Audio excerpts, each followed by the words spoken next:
शिक्षण पण चालू होतं, कारण वय लहान होतं आणि शिक्षण करायचं होतं पूर्ण. मग बाळाला सोडून कॉलेजला जावं लागायचं. वीणाने पदव्युत्तर शिक्षण, लग्न आणि बाळंतीण झाल्यानंतर विदिन 6 months ती पदव्युत्तर शिक्षणासाठी गेली. बाळ लहान होतं, लहान मुलांचे डॉक्टर आम्ही सगळे एकत्रच राहायचो. उपर हॉस्पिटलमध्ये घर होतं आणि तिथेच राहायचो. सगळ्यांचे क्वार्टर्स होते. ते बघून गेले जस्ट की बाळ चांगलं आहे, ठीक आहे, औषधं द्या, आणि मी ड्युटीला निघून गेले. त्याच्यानंतर 1 तासाने तो अतिशय सिरियस झाला. 3 जुलाब झाले आणि त्यांनी डोळे फिरवले. त्यावेळेस त्यांनी मान टाकली. त्यावेळेस मी आणि माझ्या सासू त्यांनी गाडी लगेच चालू केली आणि चाइल्ड आणि नंतर वीणा सांगेल. आणि मी ड्युटीवरती होते. दुसऱ्या दिवशी मला मेसेज दिला गेला की ही इज नॉट वेल, कम.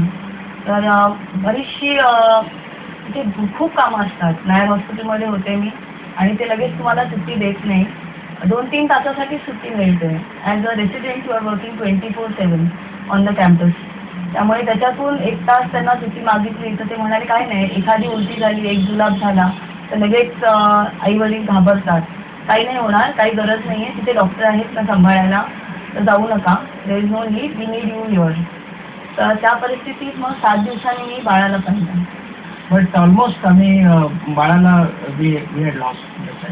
आणि ज्यावेळेस 7 दिवसांनी ती आली त्यावेळेस मी असा दुरुदुरू धावत तिला ते वाटलंही नसेल की how serious he must have.